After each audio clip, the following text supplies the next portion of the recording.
He's been killing it in comedy since the early 90s.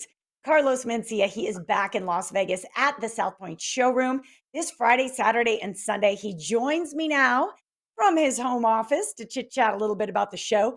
Take it to the stage, my friend. What's going on? I'm great. I have literally been on another level right now. It's really bizarre. I feel like there are times when comedy is really needed after September 11th, after the space shuttle, during times of peril, during the riots, during the OJ. And right now, people really not only need to laugh, but need to come together and understand what comedy is. Comedy is that release. Like, I go up on stage and I talk about my parents and things that happened when I was a kid, and things that when I was a kid were painful, uh, but now they're funny, and I think that that's gotten lost. And so I'm just so excited right now. I'm going to be shooting a special in Yeah. 2 weeks. So right now I'm just so fired up on all cylinders. And the stuff that I'm talking about is, it was really funny. Comedian friend of Yeah. mine came to one of my shows last weekend, and his Yeah. opening line was, "Wow, this looks like the United Nations in here." And I was so proud of the fact that that's what my audience looks like, you know, that Yes. that's who's coming Yes. out to see me. It's not niche. I It's love not it. red state. It's not blue state. It's not older. It's everything. And I'm loving it.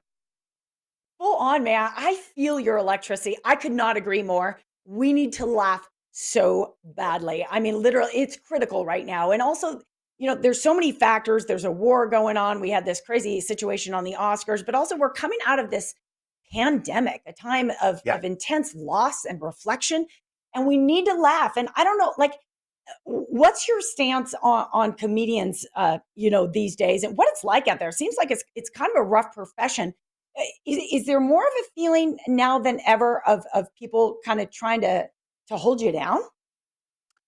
You know what it is? I think that the intent, excuse me, of what we do has gotten lost. And what I mean by that is, as a comedian, the name of my tour right now is No Hate, No Fear. I have no hate in my heart. I literally want to make every person that I meet laugh and happier than they were before they met me. No hate, no fear. But I'm not afraid to talk about anything because they're jokes. And that's the one thing that people have lost. So there are jokes that I have now to let people understand that they're supposed to let go. Like, I talk about how I've made love to many women poorly, Uh-oh. but none of them have been angry with me because they understood that I was trying to do something, and vice versa.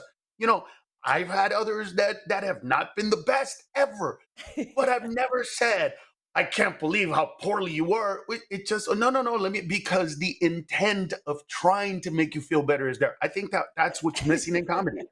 They don't really, Oh my people god. don't understand. I don't want to, Chris Rock didn't want to hurt Yes. anybody's feelings. He Oh just man. wanted to make somebody laugh. And by the way, every joke can be seen from whatever side you bring it on, because when I heard the joke, I'm old enough to remember that year Demi Moore was voted the sexiest woman alive. The most Yes, yes. seen in a movie was when she literally shaved her head.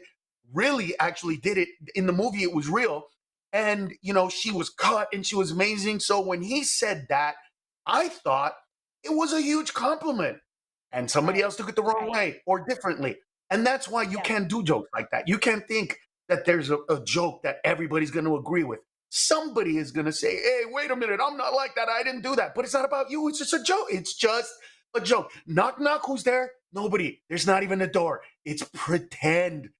Yeah. I People come feel to you. our shows No, and you take them you serious. never know. You're gonna offend some people. Listen, Carlos, like I've heard one of your favorite bits you were talking about. Oh man, this is back from the early 2000s, but you have this bit about how education has kind of gone downhill, like we're lowering our standards. And it's Yes. so freaking hilarious. Now, there might be some teacher in the room the night you were laying that joke out live on stage who was totally offended. And other Yes. people just laugh because they find the truth in it too. So you never know, right? Well, that's what I still do jokes about that right now, and what you're talking about is 100% accurate. There's going to be those people that say, "I can't believe that you would do that," and there's other people that are going to say that's just reality. But here's what I think with it when it comes to that. There are laws of Yep. unintended consequences, right? Like when we were kids, we asked our parents for something and they couldn't afford it. We got hurt. We said our kids are not going to know what it's like to ask for Nikes and end up with something else, or ask for, Right. whatever and not get it. So we worked hard so that our kids could be way happier than us because they're going to have all the things that we didn't have. And yet we're raising Happier. the Yeah. saddest society, most depressed society, most medicated society. And why? Because they think pain is they ran out of stevia at Starbucks. That's their pain. I don't get it. Amen. My son's Amen. school costs a ridiculous amount that I'm not even going to talk about. I'm freaking out on how to pay it during COVID while I'm not making that much money. The other day, I'm taking my son to school. Yes. I look back and say, "Hey, what's wrong?" Literally, my son goes, "I have anxiety," and I just snapped him. Like, "Oh, you have anxiety?" You don't Because I'm even about to know. tell jokes at a Ramada Inn so that you can keep going to school. So, Oh, God, my friend. I know. I hear yeah, what you're sharing. Thank you so much. By the way, every generation, right, thinks they had it a lot tougher. Their kids, but I'm with you, Carlos. A little adversity builds character, and if you want to build character and you want to laugh, you're going to go to see Carlos Mencia on stage all weekend, Friday, Saturday, Sunday night, dude. Break a leg, man. We love you here in Vegas. He's going to be at the South Point. I love Vegas. It's going to be fun. I can't wait for you guys to see the new material.